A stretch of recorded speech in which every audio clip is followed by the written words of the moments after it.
Well, today we're going to be doing a ballistics gel block test.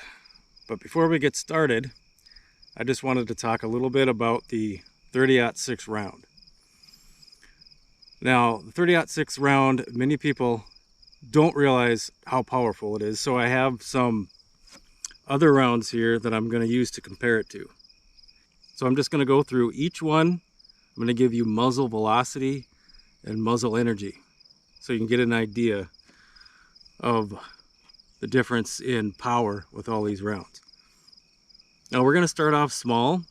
Now keep in mind that in order for a round to be lethal, you need somewhere around at least 59 foot-pounds of energy. We'll start with this little guy. This is a 22 long rifle, 40 grain. Muzzle velocity is about 1200 FPS. Muzzle energy, 128 foot-pounds. I'll move up to the 10 millimeter. Now don't be fooled by relatively small size. People use this for bear defense. That is a 10 millimeter 180 grain. Muzzle velocity is about 1030. Muzzle energy 424 foot-pounds. Now we'll move up to the 5.56. That's a 55 grain bullet. Muzzle velocity is about 3180, and energy foot-pounds is somewhere between 1200 to 1300. Now we'll move up to the 308. That's 150 grain FMJ, about 2625 FPS with a muzzle energy of about 2289. So now we're really moving up in energy. So finally we come to the 30-06. This is a 150 grain bullet, muzzle velocity 2910, with energy foot-pounds at the muzzle about 2820. So that's a powerhouse. Now this is also a 30-06, but it's a different bullet design. That's a full metal jacket. Now when this round is fired, it has more of a tendency for penetration than it does expansion. So depending on what it hits, if it hits soft tissue, it could zip right through. Now this is a soft point expanding round, usually used for hunting, deer hunting, whatnot.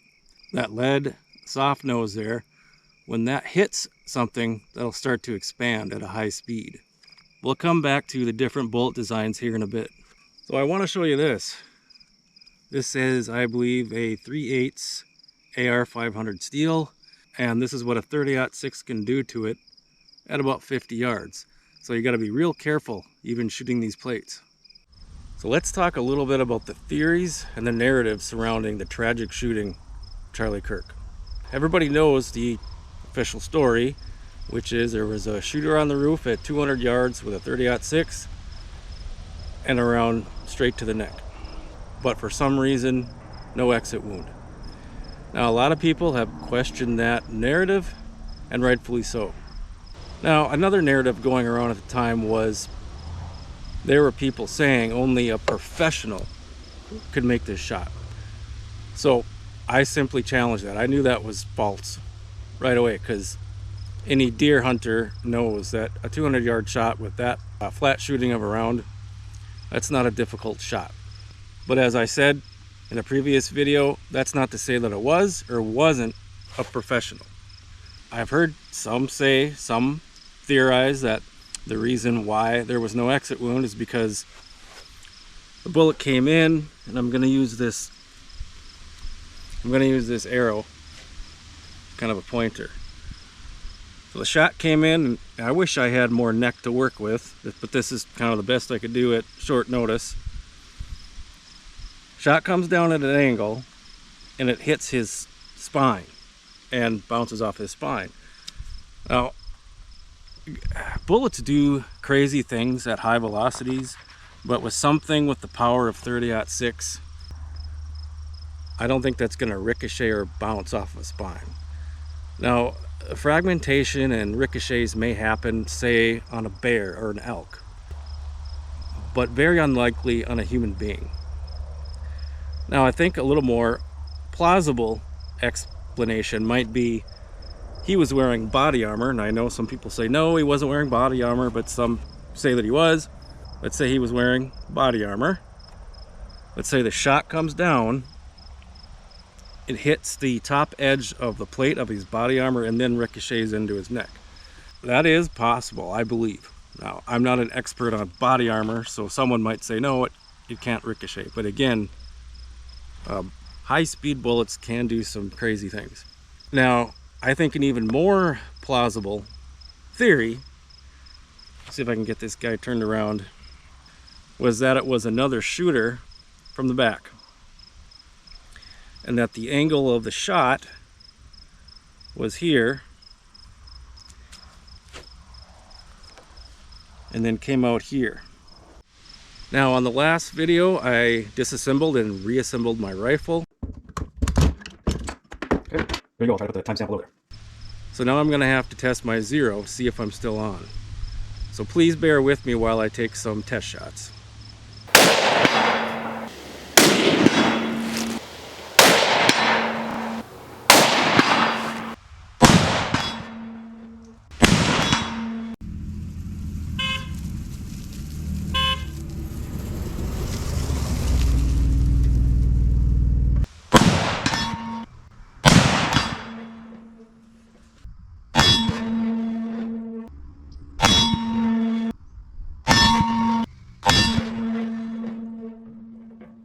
So what we have here is a 4-shot group at 142 yards.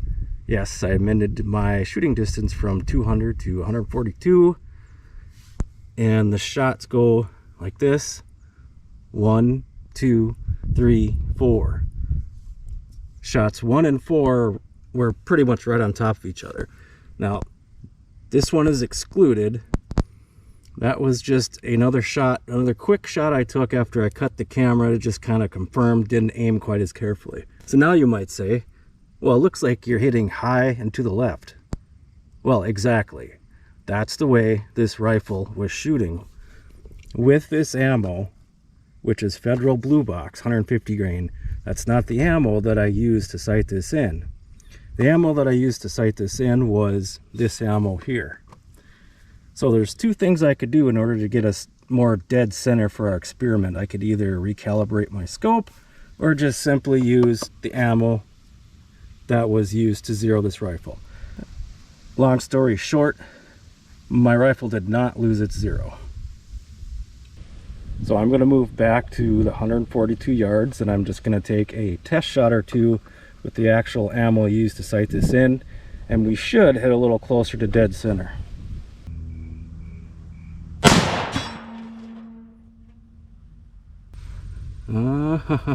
Okay, well, so as it turns out, there's the new impact.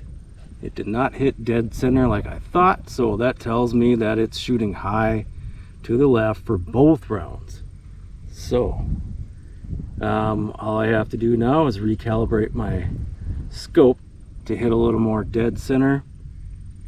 Now, just to be clear, this doesn't mean that it wrecked my zero when I disassembled and reassembled. Okay, it was always shooting high and to the left, apparently for both rounds. Just goes to show you how often I shoot this thing. Hardly ever. It was like 3 years ago. But now I'm going to quickly recalibrate my scope to hit a little more dead center so that we're on for our little test. Okay, so I just took a shot off camera, pretty much dead center to where we need to be. I didn't do any math calculations, I just went over right 20 clicks and down 10. And that's pretty much where we need to be there. So now it's ballistic dummy test time. So I have my ballistics gel head set up, and the first thing that happened was it flopped to the ground. This thing isn't very stable, so I had to make some brackets for it. So rather than wasting a round on the neck, which I don't have much to work with, and we all know it's going to go right through, I think I'm just going to go down Main Street. At least then we can see the effect of a 0.6 round on the human skull.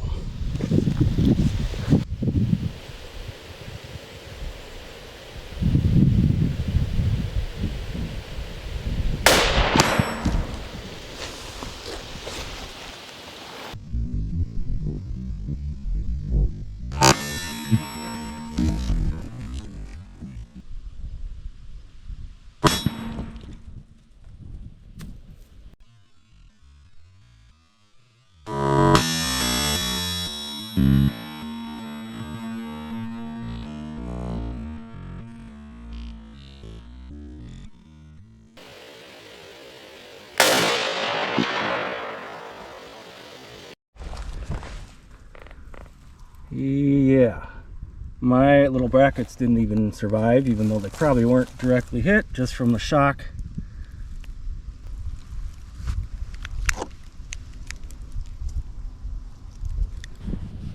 Now, there's one other test that we can do with what we have left here. Some people theorize that it was 22 long rifle. Now, I'm just exploring the theories here. I don't think that would be my go-to round, but some people think that. So I do not have a 22 rifle, but I do have a 22 revolver. But even if I had the rifle, I wouldn't be able to replicate the downward angle. But if I just stand right here and shoot with my revolver, I'll be able to. Now, you're going to get a lot less velocity and power out of a revolver than you will a rifle. You got the cylinder gap, and you got the shorter barrel with the revolver. But I'll just take a shot and see if that is more consistent with what we've seen in the footage.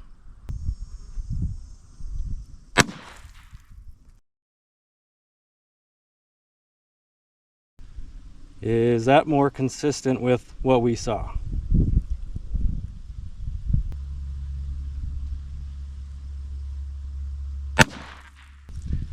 And there we go.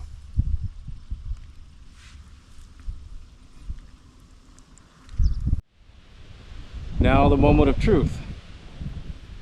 Do I believe that it was a 30-06 used in this crime? I'll answer that for you. No. First of all, it doesn't have the right sound.